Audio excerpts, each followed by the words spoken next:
자, 안녕하세요. 2022학년도 서라볼고 1학기 중간고사 수학 내신 분석을 시작할 CNK 수학학원의 강동영입니다. 시험을 선생님 일단 먼저 총평부터 좀 먼저 말씀드릴게요.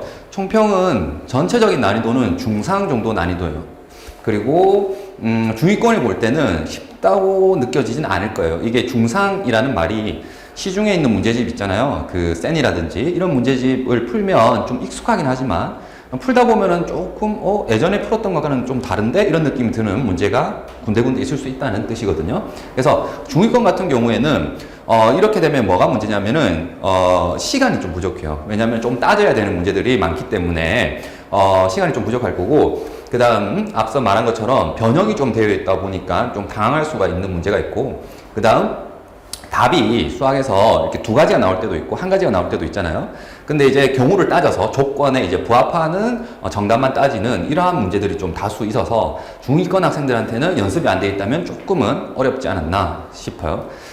그런데 이제 상위권한테는 정말 익숙한 문항들로만 구성되어 있어요. 그러니까 처음 낯선 문항이 있어가지고 이건 어떻게 풀지? 이런 문항들은 거의 없다고 보면 되고요. 시중 참고서라든지 또는 참고서 변형, 그리고 여기 이제 주목해야 될 게 자작 문항이 없어요. 자작 문항이 없고 학평 기출 있죠. 학평. 흔히 얘기하는 모의고사, 교육청 기출, 이러한 문제들에서 좀 자주 출제됐어요. 뭐 예를 들면 자이라든지 마더텅 이런 데서 볼 수 있는 문제들 있죠. 그리고 당연한 건데 시중 뭐 센이라든지 이런 문제집, 정석도 마찬가지고 이런 학평 기출 문제들이 군데군데 있습니다. 자, 그래서 상위권한테들은 조금 괜찮은 유형이었다라고 볼 수 있고요. 그래서 1등급 컷은 아마 10명 정도는 좀 쉽게 풀지 않았나. 그러니까 만점이라든지 한 문제 정도 틀리는 선에서 1등급 컷이 나뉠 것 같아요. 그래서 기말고사는 이거보다는 조금 어렵게 출제될 것 같아요. 그래서 총평은 이렇고요. 구체적으로 조금씩 살펴보겠습니다. 자, 이제 개별 문항들을 보면 선생님이 일단 설명을 이렇게 할 텐데요. 난이도 하는 시중 참고서에서 완전 기본 문제, 예제 정도 수준이고요. 그 다음에 이제 중하, 개념 정도, 중, 이제 센 비스텝 정도를 가지고 기준으로 할게요. 여기가 이제 중이라고 보면 중상 정도는 C스텝 정도, 그리고 상은 C스텝에서 좀 어려운 문제 있죠. 그런 문제들을 생각해 주시면 됩니다. 그래서 시중 문제집 그대로 출제되는 문항이 한 9문항 정도 있어요. 19문제 중에. 그래서 9문항 정도는 그냥 손쉽게 해결할 수 있을 것 같고, 그렇지 않은 문항이 이제 10문항 있는데, 이 10문항이 시중 문제집을 변형해서 출제한 것도 있고요. 그 다음에 학평 기출, 아까 얘기했던 거기에서 이제 나온 문항들이 조금 많아요. 그래서 완벽하게 이해했는지를 좀 평가하기 때문에 중간 과정까지만 알고 그 다음에는 좀 결론이 약간 애매하다 이러면은 이제 아마 틀리게 되는 합답형이라든지 아니면은 세부 문항들을 조금 연결해서 낸 경향들이 있습니다. 그래서 계산량이 조금 있고 중위권한테는 그 변형들이 좀 낯설게 느껴질 수 있습니다. 그리고 한 3문항, 2문항 정도가 문항 번호로는 9번, 10번, 14번이 조금 어렵게 나왔는데 이게 자작문항이 아니에요. 자작문항이 아니고 이 학평에서 그대로 나오고 그 다음에 참고서에서 약간 변형하고 이렇게 나왔거든요. 그래서 충분히 좀 할만했다 이렇게 얘기를 할 수 있습니다. 자, 일단 이 내신 대비 전략은 선생님이 개별 문항들을 다 설명하고 난 다음에 그때 다시 한번 설명을 할게요. 자, 일단 이거는 출제된 19문제를 일단 선생님이 단원별로 그리고 난이도별로 한 건데, 여기 특징에 보면 아무것도 없는 문제 있죠. 이것들이 뭐냐면은 좀 쉬운 문항, 그러니까 9문제 있잖아요. 난이도가 참고서 그대로 정도 난이도 있는 문항이에요. 보면 알겠지만 초반에 5문제 정도 좀 손쉽게 가고, 서술형도 초반에는 좀 손쉽게 가요. 그러니까 여기서 점수를 주는 거거든요. 그러니까는 혹시 중위권 학생들은 잘 안 된다면은 6번부터는 약간씩 이상하더라도 서술형은 먼저 좀 풀어주시고, 그 다음 끝에 5문제 정도는 좀 많이 어려워요. 그러니까는 여기 5문제에서 조금 걸리게 되면 그냥 그런가 보다 하시고, 요 5문제는 정말 많이 좀 어렵기 때문에 서술형 먼저 갔다가 다시 돌아오는 풀이 순서를 좀 바꾸는 것도 하나의 팁이 되겠습니다. 자, 그러면 이제 구체적으로 아까 말씀드린 9문항 있잖아요. 이 문항들은 센 비스텝 정도 난이도가 그냥 변형 없이 그대로 출제가 돼요. 자, 이게 있는 문항 번호들, 이 문제들이 대표적으로 한 문제만 선생님이 좀 설명을 할 텐데요. 이거는 뭐 9문제들을 다 보여주는 게 별로 의미가 없어요. 왜냐면 이게 문제집을 펴게 되면은 어디에나 이런 문제가 있거든요. 이런 문제가 실제 시험장에 실제 시험장에서 이제 나온 문제고, 이거는 이제 마플 시너지라는 참고서에서 일단 선생님이 가지고 온 건데 거의 뭐 변형 없이 그대로 출제돼요. 마플 시너지라고 이제 적었는데 뭐 센이라든지 흔히 푸는 문제집 있죠, 고쟁이라든지 뭐 그런데 흔히 있는 유형입니다. 그래서 9문제 정도는 시중 문제에서 그대로 볼 수 있으니까 이건 잘 풀어주시고, 그러면 이제 중위권이라든지 상위권한테 중요한 중상위권 문제를 봐야 돼요. 이거를 이제 분석하는 게 지금 아마 핵심이 될 텐데, 어느 정도 수준으로 나왔는지 지금 하나하나 따져볼게요. 학평 문항이 4문항 정도가 그냥 변형 없이 그대로 나왔어요. 그래서 서라볼고 같은 경우에는 학평 문제를 조금 많이 좋아합니다. 그래서 꼭 학평 문제를 개념 공부한 다음에 반드시 풀어봐야 됩니다. 그 다음 시중 참고서 문제들이 그렇다고 안 나오느냐, 그건 아니에요. 그래서 시중 참고서 뭐 쌤 비스텝이라든지 뭐 일품 정도 난이도는 좀 풀어보는 게 많이 도움이 될 겁니다. 자, 그러면 하나하나 좀 볼게요. 이게 서라볼고 이제 8번 문항인데, 이거는 인수분해 단원에 있는 문항이죠. 그래서 A, B, C 세 문자에 대해서 이렇게 관계식을 주고, 얘를 인수분해 한 다음에 그 다음 기억, 니은, 디귿 이렇게 합답형으로 물어보거든요. 근데 이게 센에 있는 시스템 문제가 거의 똑같다라고 해서 센을 꼭 풀어봐야 되겠구나, 그런 건 아니에요. 왜냐면 굉장히 흔한 인수분해 문제예요. 이거는 어느 참고서를 봐도 이런 식의 문제는 많이 있고 유형으로 아예 정해져 있거든요. 그래서 이거 좀 오타가 있는데 합답형이거든요. 합답형. 이게 그래도 난이도를 좀 주기 위해서 그래도 합답형으로 출제한 문제를 그대로 출제한 겁니다. 그 다음 여기 11번 같은 경우에도 이차함수 체조 최소의 이제 구간이, 여기서 이제 주목해야 될 게 MSN 플러스 1 이렇게 구간의 길이가 일정하면서 계속 변하는 거거든요. 여기도 마찬가지로 A에서 A 플러스 2로 이렇게 변하면서 최대값이 이게 2가 되도록, 여기는 뭐 최대값이 2가 되도록 하는 모든 m의 값을 구하라 이렇게 되어 있는데, 사실 2차 함수 같은 경우에는 최소는 문제 유형이 굉장히 많이 세분화되어 있거든요, 참고서에. 그 중에 그냥 하나가 나온 거라고 생각하면 돼요. 뭐 구간이 이렇게 구간 길이가 유지되면서 하는 것도 있고, 뭐 좌우를 따질 수도 있고 한데, 이것도 굉장히 흔한 유형 중에 하나입니다. 대신에 이 자체가 조금 그렇게 쉽지는 않기 때문에 중상 정도 난이도로 봐주시면 될 것 같고, 그 다음 이제 이 12번 문항인데요. 서라불고에서 이렇게 거듭제곱근의 성질을 이용해서 기억, 니은, 디귿까지 이렇게 냈거든요. 근데 이제 자이라든지 센시 스텝에 보면 이렇게 가나 조건 해가지고, 지금 보다시피 기억과 여기 가가 일치하죠. 그 다음에 나가 이 디귿과 일치하죠. 자, 무슨 말이냐 하면은 요 정도 문항을 그대로 내기는 좀 그래서 뭐냐면은 문자 D를 추가했어요. 여기는 A, B, C까지 있거든요. 그래서 이 니은 조건을 추가함으로 인해가지고 네 문자에 대한 대소로 변형을 한 거예요. 근데 이제 기본적인 아이디어는 어떻게 보면 같거든요. 같은데 문자 하나 추가되고 해서 계산이 조금 많아지는 것밖에 차이가 없습니다. 그래서 이렇게 문제집에 있는 고난도 문제집을 좀 충분히 풀어주면은 이러한 시험에 대비가 잘 되겠죠. 자, 요렇게 조건 하나 추가해서, 문자 하나 추가해서 약간 변형을 했다. 그 다음 9번인데요. 이 9번은 많이 당할 수 있어요. 자, 여기 보면은 X-2022까지 되어 있는데, 이거는 뭐 아무 의미 없죠. 2022학년도니까 이렇게 한 것 같고, 이거를 이제 문제를 풀게 되는데, 학생들이 이 문제는 좀 낯설게 느껴질 수 있어요. 왜냐면 시중 참고서에는 이러한 문항이 잘 없거든요. 잘 없는데 그게 어디 있느냐라고 했을 때 95년 수능 문제가 똑같은 게 있어요. 물론 여기는 이제 숫자가 10으로 이렇게 제한되어 있는데 본질적으로 얘랑 같은 문항이에요. 그러면 얘를 안 풀어보면 이건 좀 당황할 수는 있겠죠. 당황할 수는 있는데, 그래도 항등식이라는 어떤 기본 개념에서 수치 대입, 뭐 개수 비교를 선택한다면은 풀 수는 있어요. 다만 학평 문제를 미리 풀어보면 이렇게 좀 도움이 된다라는 사실은 좀 명심하세요. 그 다음 넘어갈게요.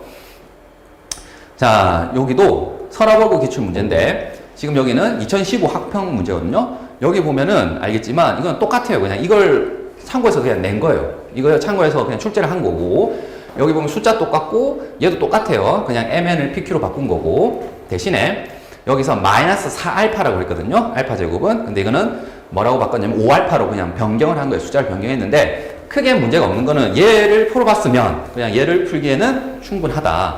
그 밖에 또 뭐가 참고가 되냐면, 여기 보면 f(2x 플러스 3이라고 해서 물음을 바꿔버렸어요. 개념을 하나 또 추가를 해버렸거든요. 그러니까 그냥 fx를 구하라 뭐 이런 식으로 나왔다라면, 지금 여기서는 변형을 하면서 여기 하나 더 지식을 걸어버린 거예요. 그래서 여기까지를 알더라도 만약에 fx equal 0의 근각, 여기에서 주어지는 ex 플러스 3, 이걸 통해서 이걸 찾아줄 수 있는 이러한 추가 지식을 한 번 더 물어보게 된 거죠. 근데 본질적으로 이 정도 변형은 충분히 해결할 수 있어야 됩니다. 자, 그 다음 역시 학평 문제를 먼저 볼게요. 학평 문제를 보면 지금 fx는 x제곱 플러스 px 플러스 q 이렇게 주는데 뭐 mx 플러스 n 이렇게 바꿔서 냈고, 조건 가 똑같죠. fx를 x-1로 나눈 나머지는 1이다. fx를 x-1로 나눈 나머지는 1이다.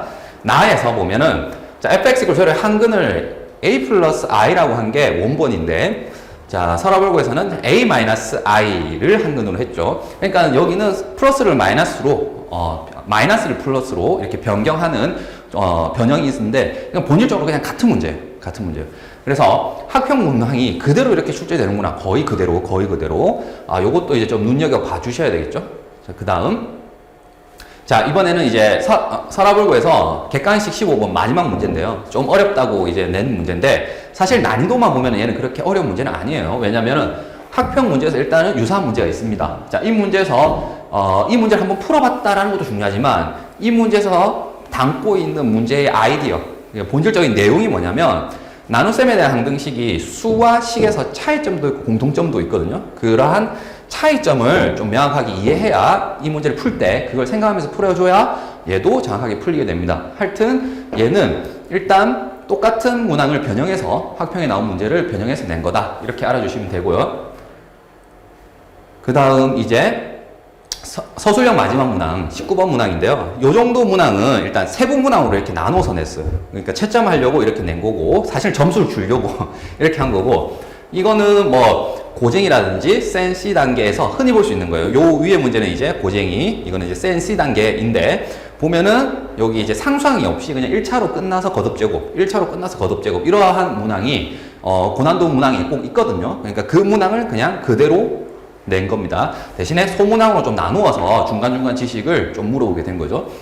자, 그러면 지금까지 선생님이 문제를 하나하나 1대1 대응하면서 이렇게 봤는데, 그럼 내신 대비는 어떻게 하면 되겠느냐라고 했을 때, 기본적으로는 수학 실력을 좀 늘려주는 방법으로 공부를 해야 돼요. 뭐 당연한 얘기지만 수학 실력이 높아야 수학 점수가 많이 나오죠. 근데 선생님이 왜 이런 얘기를 하냐면, 뭐 특정한 문제집, 이 문제집만 보면 뭐 굉장히 출제률이 높다, 이런 식으로 공부하는 게 아니라, 어떤 문제집을 푸는 게 아니라 어떻게 그거를 공부하느냐가 중요한 거예요, 그 문제를. 그래서 실력을 늘리도록 계속 생각하고 연습하는 방법으로 조금 공부를 해주시고, 두 번째는 너무 고난도 문제집을 고집할 필요는 없어요. 그러니까 그냥 실제로 이제 거론하자면 뭐 블랙라벨에 있는 가장 어려운 C단계 문제를 막 고민하기 위해서 그렇게 고민하지 마시고, 뭐냐면은 중간 정도 난이도 있는 문제 있죠. 그런 문제집을 충분히 개념을 숙지하시고, 그 다음에 조금 어려운 문제 풀고 싶다라고 하면 학평 문제를 먼저 푸는 게 맞는 것 같아요.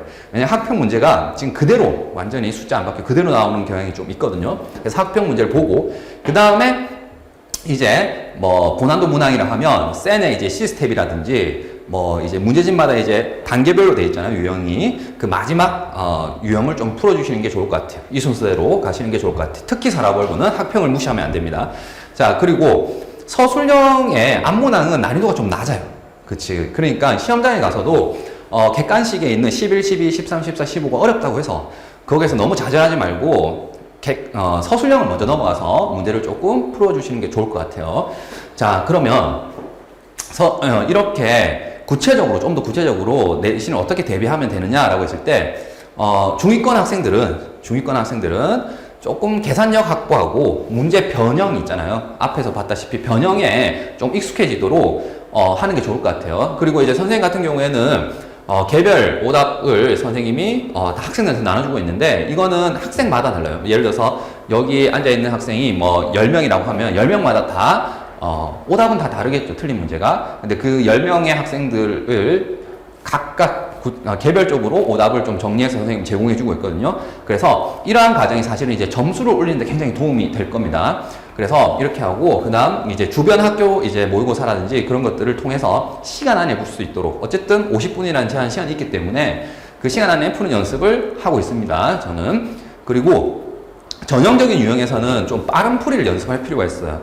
왜냐면 우리가 단원이 되게 좁거든요. 중간고사만 하게 되면. 그렇게 되면은 좀 익숙한 문제들, 좀 쉬운 문제들, 쉬운 문제, 뭐 익숙한 문제, 좀 빠른 풀이가 있는 문제들이 좀 있어요. 논리적으로 비약을 안 쓰더라도 좀 빠른 풀이가 있는데, 그러한 것들은 선생님이 이제 테마별로 좀 설명을 하고, 그리고 선생님 설명만 한다고 되는 게 아니라서 학생들이 풀 수 있도록 워크북도 좀 제공하고 있습니다. 그래서 중위권 학생들은 이게 조금 더 중요하고, 그 다음에 상위권 학생들한테는 일단 고난도 문제를 해결할 수 있어야 되잖아요. 근데 그 고난도 문제가 정말 계산이 복잡하거나 정말 듣도 보도 못한 게 나오는 게 아니거든요. 지금 살아보고는. 그렇기 때문에 일단 자작문항이 나오게 되면은 정말 힘들게 될 거고, 이렇게 되면은 모든 학생들이 좀 힘들어 하는데, 지금 설화보고는 자작문항이 없었어요. 물론 기말고사에 없냐라고 했을 때 그는 보장은 못 하는데, 그렇지 않더라도 일단은 처음 보는 문항에 대비를 하기 위해서는, 공부를 하셔야 돼요.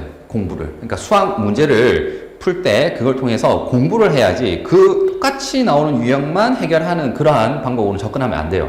특히 상위권들은 명심하셔야 됩니다. 그래서 그러한 대비를 하기 위해서는 평소 생각하는 연습을 좀 해야 되는데, 그거는 학평 기출 문제에서 아이디어 있잖아요. 문제에 있는 아이디어. 계산이 너무 복잡하거나 그런 것들은 배제하고 그러한 공부를 좀 하시면 좋을 것 같고, 그러면은 이게 학생들 입장에서는 되게 조금 힘들어요. 어떤 문제가 아이디어를 발췌해야 되고, 어떤 문제는 계산이 너무 복잡해서 이거는 조금 적합하지 않은 문제다. 그래서 선생님도 사실 이거 문제를 이제 선별하는데 시간을 좀 많이 투자하고 있거든요. 그래서 그러한 문제들을 이제 배제를 하고 좀 중요한 문제들만 선생님 한 단원별로 30문항 정도를 선별을 해서 이제 수업 때 만점 완성 교재로 제공하고 있거든요. 그래서 상위권 학생들은 이러한 연습이 조금 필요하다. 그래서 중위권과 상위권은 좀 구분해서 시험 대비해 주시면 좋겠다라는 생각입니다. 네, 긴 시간 들어주셔서 감사합니다.